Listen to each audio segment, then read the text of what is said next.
आदमी तालमेल बिठाने की कोशिश कर रहा है इस नष्ट होते हुए वातावरण के साथ, इस हर दिन प्रदूषित होते हुए वातावरण के साथ अपना तालमेल बिठाने की कोशिश कर रहा है। उसे लग रहा है कि ठीक है, चीज़ें बिगड़ रही हैं, ठीक है, दिख तो रहा है कि चीज़ें बिगड़ रही हैं, लेकिन क्या करें, इसी में जीना है, इसी में रहना है, यहीं रहना है, कर भी क्या सकते हैं, काम चला लो। जैसे तैसे अपने को थोड़ा थोड़ा एडजस्ट करने की कोशिश करता है और उस एडजस्टमेंट के चक्कर में वो हर दिन घुटता है, वो हर दिन मर रहा है, वो हर दिन समझौते कर रहा है। मैं आपसे पूछूं कि आप अपने पिछले 20 सालों के जीवन का मूल्यांकन करें, सिर्फ पिछले 20 सालों का, अपने आसपास के समाज पे नज़र डालें और आप मुझे बताएं कि आपके समाज में बुराई बढ़ी है या घटी है। एक दूसरे के ऊपर विश्वास बढ़ा है या घटा है? विश्वास घटा है, संदेह बढ़ा है। समाज में अश्लीलता बढ़ी है या घटी है? अश्लीलता बढ़ी है। अपराध बढ़े हैं या घटे हैं? अपराध बढ़े हैं। स्त्रियों के प्रति सम्मान बढ़ा है या घटा है? घटा है। पति और पत्नी के संबंधों में जो प्रेम हुआ करता था वो बढ़ा है कि घटा है? घटा है। बच्चों में अनुशासनहीनता बढ़ी है या घटी है?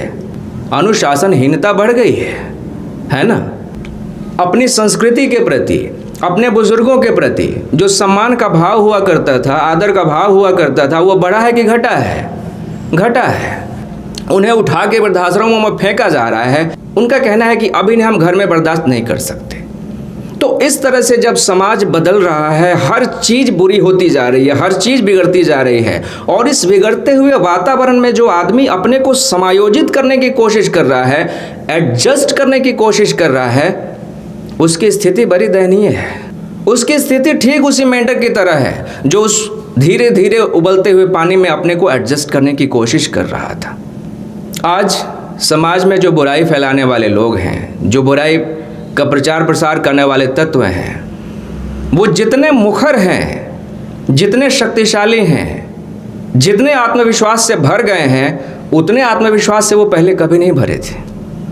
आज से 20 साल या 50 साल पहले समाज में बुराई करने वाला आदमी हिचकता था, वो डरता था, बुराई करने से पहले 100 बार सोचता था। लेकिन आज वो निडर है, आज वो नहीं डरता। आज बुराई जो है वो समाज की मुख्य धारा में शामिल हो गई है। अब वो निडर होकर बुराई करता है, अब वो निडर होकर बुराई का प्रचार प्रसार करता है। अब वो बुराई को अपनी शक्ति समझता है, अब वो बुराई को अपनी कमजोरी नहीं समझता। अंधेरा घना है। कल जब मैं आपसे कह रहा था कि आप अपनी एक अच्छाई बताइए, तो कुछ मित्र जो है वो संकोच कर रहे थे। उन्होंने कहा कि भाई अच्छाई हम नहीं बताना चाहेंगे, अच्छाई बताने के लिए नहीं होती है, ऐसा हम समझते आए हैं अभी तक। हम ये मानते हैं कि अच्छे व्यक्ति का ये ढंग नहीं है कि वो अपनी अच्छाई का ढिंढोरा पीटता रहे, क्योंकि इससे अभिमान बढ़ता है। ठीक है, बात समझ में आती है। अच्छे व्यक्ति को अपनी अच्छाई का ढिंढोरा नहीं पीटना चाहिए, लेकिन मैं आपसे ये कहता हूँ कि ये सबसे उचित समय है, सबसे उपयुक्त समय है कि जो अच्छे लोग हैं उन्हें मुखर होना होगा। जो अच्छे लोग हैं उन्हें खुल के सामने आना होगा। आपके भीतर ज़रा भी अच्छाई है, एक भी अच्छाई है, तो उसे प्रकट करने का यही समय है। क्योंकि बुराई करने वाले बहुत बहुत मुखर हो गए हैं, बहुत ही तेज़ी से वो बुराई को बढ़ाने में, उसे पुष्पित पल्लवित करने में लगे हैं। ऐसे में अच्छे व्यक्ति का एक ही कर्तव्य रह जाता है कि उसके भीतर जो भी अच्छाई है उसे वो दबाए नहीं, उसे लेके वो मुखर हो जाए, उसे वो लेके बाहर आए, वो समाज के सामने उसे प्रकट करे। अच्छाई को जब आप दूसरों के सामने कहते हैं तो उससे आपके भीतर उस अच्छाई के प्रति आत्मविश्वास बढ़ता है। स्वयं आपका ही आत्मविश्वास नहीं बढ़ता, बल्कि लोगों का भी विश्वास आपके प्रति बढ़ता है। लेकिन अच्छा आदमी अपनी अच्छाई को लेके क्यों हिचक रहा है, क्यों संकोच से भर गया है? उसका कारण है कि इतनी तेजी से हमारा वातावरण बदल रहा है। बुराई, जैसा कि मैंने बताया, वो इतनी तेजी से हावी हो रही है कि अच्छे आदमी के लिए जीना बड़ा कठिन होता जा रहा है। जैसे मान लीजिए आपके भीतर सच बोलने की आदत है और आप देख रहे हैं कि चारों तरफ तो झूठ का बोलबाला चल रहा है। सच बोलने वालों का तो मजाक उड़ा दिया जाता है, सच बोलने वालों का तो उपयोग कर लिया जाता है, सच बोलने वालों को तो धोखा दे दिया जाता है। तो इसलिए आप क्या करते हैं, अपने उस सद्गुण को, अपने उस अच्छाई को आप पीछे धकेल देते हैं। आप कहते हैं कि नहीं, ये वातावरण ठीक नहीं है सच बोलने के लिए, इस वातावरण में सच बोल के जिया नहीं जा सकता। तो आपने जानबूझ के अपनी उस अच्छाई को पीछे धकेल दिया, पीछे कर दिया। आप कहते हैं कि भरोसा करने का ये सही समय नहीं है, ये युग नहीं है भरोसा करने का। तो आप संदेह करते हैं। आप कहते हैं कि भावनात्मक रूप से किसी से जुड़ने का ये समय नहीं है। मैं देखता हूं कि हर आदमी के भीतर अनगिनत अच्छी बातें छुपी पड़ी हैं, लेकिन आदमी अपने सद्गुणों को लेकर संकुचित है, आदमी संकोच करता है। जैसा कि मैंने कारण बताया कि एक तो बुराई हावी हो रही है, नकारात्मक वातावरण जो है वो हावी हो रहा है, इस कारण अच्छा आदमी जो है वो संकोच करता है। उसे लगता है कि शायद मैं अलग थलग हूँ, शायद मैं कमज़ोर पड़ जाऊँगा, शायद मेरी अच्छाई मेरी कमज़ोरी बन जाएगी, जीना कठिन हो जाएगा। एक हद तक ये बात संभव है कि जो वातावरण है अभी बना हुआ, उसमें अच्छे आदमी के लिए अकेले जीना बड़ा कठिन है। लेकिन एक दूसरा ढंग भी तो है जीने का। वो दूसरा ढंग ये कहता है कि 10 अच्छे लोग अगर अपनी 10 अच्छाइयों को लेके इकट्ठे हो जाएं, तो फिर वो कमज़ोर नहीं रह जाते, फिर वो अत्यंत शक्तिशाली हो जाते हैं, फिर उनकी शक्ति जो है वो 10 गुना बढ़ जाती है। किसी दार्शनिक ने कहा था कि अच्छाई सदा हार जाती है, बुराई सदा जीत जाती है। उसका कारण यह है कि बुरे लोग तुरंत संगठित हो जाते हैं, बुरे लोग हिचकते नहीं इकट्ठे हो जाने में, लेकिन अच्छे आदमी हिचकते हैं, अच्छे आदमी संकोच करते हैं संगठित हो जाने में, इकट्ठे हो जाने में। इसलिए अच्छाई हारती है, इसलिए अच्छाई कमज़ोर पड़ जाती है। तो मैं आपसे कहता हूं कि ये समय है कि आप अपने भीतर की अच्छाई को, अपने सद्गुण को पहचानिए और उसको बाहर आने दीजिए। इस वक्त समाज को आपकी अच्छाई की, आपके सद्गुण की जितनी ज़रूरत है उतनी पहले कभी न थी। उदाहरण के लिए मैं बताऊंगा, आज से 2-2.5 महीने पहले यदि आप इस कक्ष में आए थे तो इस कक्ष की क्या स्थिति थी? आप में से कितने लोग थे जो इस कक्ष में होने वाली पहली सभा में शामिल थे? एक बार हाथ उठा के बताइए। जी, पहली सभा में आप शामिल थे। क्या स्थिति थी इस कक्ष की? ऊबड़ खाबड़ था, बैठने में दिक्कत थी, कठिनाई थी, है ना? आपने क्या महसूस किया था? देखा था पूरा जो कमरा था बहुत गंदा था। बहुत गंदा था कमरा, साफ सफाई नहीं थी। यहाँ जो हम लोग अच्छे से बात कर पा रहे हैं और सुन पा रहे हैं ये नहीं था। हाँ, और कौन से मित्र ने हाथ उठाए थे? जी, क्या स्थिति थी कमरे की? हाँ, फर्श नीचे धंस गया था, फर्श नीचे धंस गया था, दीवारें गंदी थी, दीवारों से पेंट निकल रहे थे, बदबू भरी थी, सीलन भरी थी, इसमें तरह तरह का कबाड़ भरा हुआ था, है ना? ये कमरा ऐसी स्थिति में नहीं था कि इसमें बैठ के आप कोई सभा कर सकें, सत्संग कर सकें, ध्यान इत्यादि कर सकें। ये कमरा धीरे धीरे खंडहर होने की तरफ बढ़ रहा था। अगर उसी स्थिति में इसको छोड़ दिया जाता 5-10 साल तो ये धीरे धीरे खंडहर हो जाता। लेकिन अचानक एक दिन कुछ ऐसा हुआ, कुछ बदला कि आप सभी इसमें आके बैठे, आपने इसे देखा और पाया कि नहीं, जो काम हम कर रहे हैं वो तो बड़ा सुंदर है, लेकिन उसके लिए ये जगह उपयुक्त नहीं है। तो इस जगह को उपयुक्त बनाया जाना चाहिए, इसे सजाया जाना चाहिए, इसे संवारा जाना चाहिए। और तब से लेकर निरंतर अब तक आप में से कई लोगों ने अपनी अच्छाई को बाहर लाया, अपने सद्गुण के सहारे, अपने सुझाव के सहारे, अपने धन के सहयोग के सहारे, अपने समय के सहयोग के सहारे इसको यहाँ तक पहुँचाया। आज इस कमरे को आप देखते हैं तो ये लगता है जैसे दुल्हन की तरह सज गया है, संवर गया है, कितना सुंदर निखर गया है। वो पुराना वीडियो जिस दिन हमने इसमें प्रोग्राम किया था वो उपलब्ध है, उसे जब आप देखेंगे और आज इस कमरे की स्थिति आप देखेंगे तो आपको भरोसा ही नहीं आएगा कि इतनी जल्दी इतना बड़ा परिवर्तन हो सकता है। लेकिन ये परिवर्तन हुआ। ये परिवर्तन कैसे हुआ? क्या किसी एक व्यक्ति ने अकेले किया है इसे? ये एक व्यक्ति ने अकेले नहीं किया, मैं निरंतर देख रहा हूँ कि कैसे ये हो रहा है। इसमें कुछ लोग आए जिन्होंने अपना महत्वपूर्ण सुझाव दिया, कुछ लोगों ने आगे बढ़ के अपने धन का समर्थन किया, अपना समय दिया, निरंतर लगे रहे। अपने भीतर जो भी अच्छी बात थी, अच्छाई थी, उसका उन्होंने योगदान किया। उस योगदान के चलते, अनगिनत लोगों की अच्छाइयों के योगदान के चलते ये कमरा आज इतना सुंदर हो गया है। इसमें बैठ के आप अच्छा महसूस करते हैं, अच्छा फील करते हैं। पहले दिन जो लोग आए थे, इसमें बैठे थे, जब यहाँ से लौट के गए थे तो उनके भीतर सिर्फ शिकायतें भरी थी।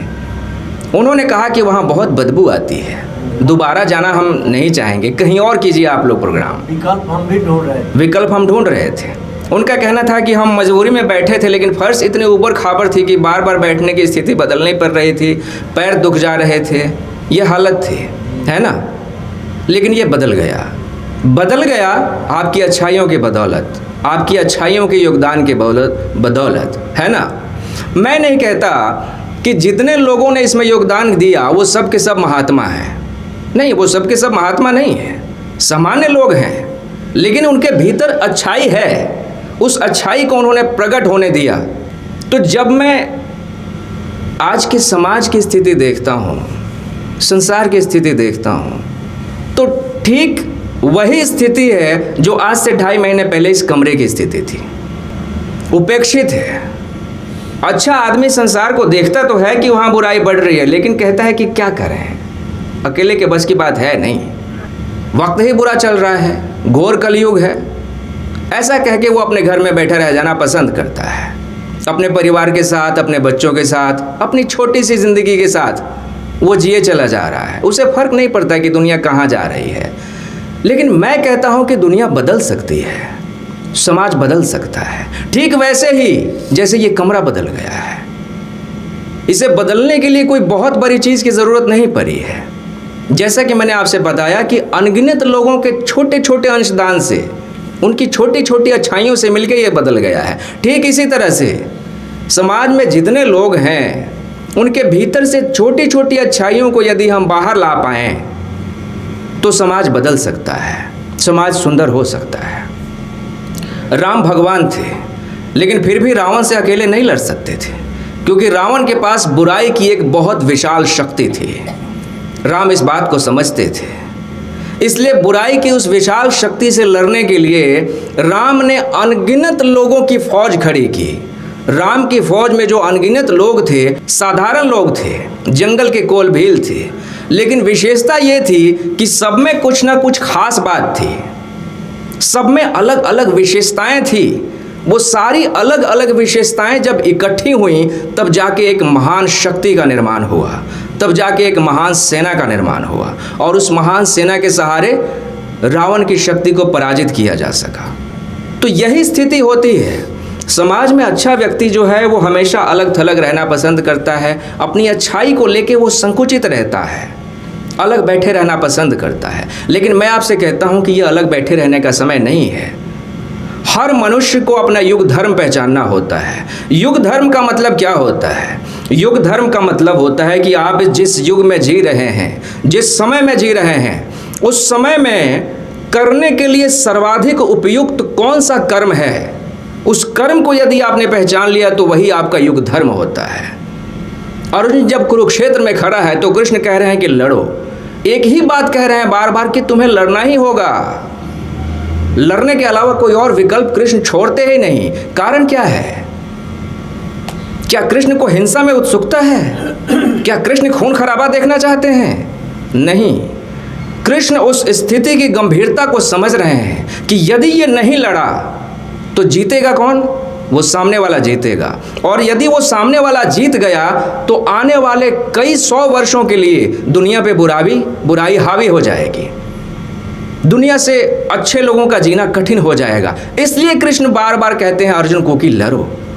हालांकि ऐसा नहीं है कि अर्जुन के भीतर बुराई नहीं है, हालांकि ऐसा नहीं है कि युधिष्ठिर का राज अगर स्थापित हो जाएगा तो उसमें बुराई नहीं होगी, लेकिन अपेक्षाकृत बुराई कम होगी। दुर्योधन में और युधिष्ठिर में बुराइयां दोनों में है, दोनों अगर राजा बने तो कुछ ना कुछ बुराइयां तो होगी, लेकिन अपेक्षाकृत दुर्योधन के राज में बुराई अधिक होगी। वो बुराई को प्रश्रय देता है। युधिष्ठिर अच्छाई को प्रश्रय देते हैं। किसी भी अच्छे राज्य में, साम्राज्य में बुराई होती है, लेकिन कृष्ण देख रहे हैं कि अपेक्षाकृत इसके राज्य में बुराई कम होगी, अच्छाई अधिक होगी। इसलिए वो चाहते हैं कि अर्जुन जीत जाए, इसलिए वो चाहते हैं कि युधिष्ठिर जीत जाए। तो मैं आपसे निवेदन करूंगा कि अपनी अच्छाई को लेकर आप कभी भी संकुचित न रहें। हर आदमी के भीतर अनगिनत अच्छाई होती है। आदमी अपनी अच्छाई की तरफ देखना नहीं चाहता। आदमी अपनी अच्छाई को पीछे की तरफ धकेलता जा रहा है। समाज का दबाव है, वातावरण का दबाव है, अच्छे लोगों का जीना कठिन है, इसलिए आदमी ऐसा करता है। लेकिन फिर भी मैं कहता हूं कि अंधेरा अगर बहुत प्रबल है तो अंधेरे को अंधेरे से हराया नहीं जा सकता। बुद्ध कहते थे, नहीं वैरेन वैरानी समन्तिध कुदाचन, वैर को बैर से कभी हराया नहीं जा सकता। जैसे आग को आग से बुझाया नहीं जा सकता, जैसे कीचड़ को कीचड़ से धोया नहीं जा सकता। कीचड़ को धोने के लिए हमेशा ही साफ जल चाहिए, आग को बुझाने के लिए हमेशा ही शीतल जल चाहिए। बैर को यदि मिटाना है तो प्रेम चाहिए। नफरत को नफरत से नहीं मिटाया जा सकता। अंधेरे को आप अंधेरे से नहीं काट सकते। अंधेरे को मिटाने के लिए प्रकाश के एक स्रोत की ज़रूरत होती है, एक छोटे से दिए की ज़रूरत होती है। वो कितना ही छोटा क्यों ना हो, लेकिन वो अंधेरे को काट देता है, वो अंधेरे को मिटा देता है ना। माना कि समाज में बहुत बुराई है, बुराई को हम बुराई से नहीं मिटा सकते। बुराई की बुराई कर कर के आप बुराई को नहीं मिटा सकते। तथाकथित समाज में जो अच्छा आदमी है, जो अपने को अच्छा कहता है, उसे मैं एक ही काम करते हुए देखता हूँ कि वो सदा समाज की बुराई करने में लगा है। लोग इतने बुरे हो गए हैं, सर्व भ्रष्ट हो गए हैं, कुछ नहीं हो सकता दुनिया का, नेता इतने बुरे हो गए हैं। तो ये आदमी जो बुराई करने में लगा है 24 घंटे, ये कोई अच्छा आदमी है? ये अच्छे आदमी का लक्षण है कि वो बैठ के दुनिया की सिर्फ बुराई करता रहे? वो आदमी जो बैठ के सिर्फ अंधेरे की बुराई कर रहा है, क्या उसे हम अच्छा आदमी कहेंगे? अंधेरे की चाहे आप कितनी भी बुराई करते रह जाएं, पूरे जीवन अंधेरा नहीं मिटने वाला है। अंधेरा मिटेगा सिर्फ और सिर्फ एक दिया जलाने से। बुराई मिटेगी समाज से सिर्फ और सिर्फ अच्छाई को पैदा करने से। बुराई की निंदा करने से बुराई कभी नहीं मिटी है और कभी नहीं मिटेगी। तो इस शिविर में ये फोकस रहेगा मेरा इसी बात पे कि आपके भीतर जितनी भी अच्छाई है, जितने भी सद्गुण हैं, आप उनको बाहर आ जाने दें। आप एक बार मुखर होकर उनको प्रकट हो जाने दें। अपनी अच्छाई को अपनी पहचान बन जाने दें। उसे छुपाएं मत। उसे छुपाने का वक्त नहीं है, उसे बाहर लाने का वक्त है। जिन लोगों को भी आप महान लोग कहते हैं इतिहास में, उनकी यही एक खासियत थी कि उन्होंने अपने सद्गुण को अपनी पहचान बन जाने दी। जो भी उनके भीतर सबसे अच्छी बात थी, उसे सबसे ज़्यादा प्रबल तरीके से उन्होंने प्रकट किया दुनिया के सामने। जैसे सुभाष चंद्र बोस को आप किस बात के लिए जानते हैं? देश प्रेम के लिए जानते हैं, है ना। देश के प्रति भक्ति के लिए जानते हैं उनको। ये उनका सबसे बड़ा सद्गुण था। हालांकि इसके अलावा भी उनमें बहुत सारे गुण थे, लेकिन ये सबसे प्रबल था, सबसे प्रबल था। और इसको सबसे प्रबल तरीके के साथ उन्होंने दुनिया के सामने प्रकट किया। अपने उस सद्गुण को अपनी पहचान बन जाने दिया उन्होंने पूरी दुनिया के सामने। अगर मैं आपसे कहूं कि भगत सिंह, तो भगत सिंह किस बात के लिए जाना जाता है पूरी दुनिया में? भगत सिंह जाना जाता है अपने जवानी के जोश के लिए। अगर जवानी है तो उसमें जोश कैसे होनी चाहिए? भगत सिंह जैसा जोश होना चाहिए, जो एक भी अत्याचार सहने को तैयार नहीं है। वो जवानी कैसी जो अत्याचार सह ले? तो भगत कहता है कि तुम मुझे मिटा दो, तुम मुझे फांसी पे लटका दो, लेकिन तुम्हारा यह अत्याचार मैं सहने वाला नहीं हूँ। तो ये वही लोग थे जिन्होंने अपने सद्गुण को अपनी पहचान बन जाने दिया। तो ये समय है कि हम अपने युग धर्म को पहचानें। युग धर्म यही है कि बुराई बहुत तेज़ी से बढ़ रही है और उस बुराई को हराने के लिए अच्छाई की शक्ति की ज़रूरत है। अनगिनत लोगों के भीतर अनगिनत अच्छाइयाँ पड़ी हैं, उन्हें बाहर लाने की ज़रूरत है, उन्हें संगठित करने की ज़रूरत है।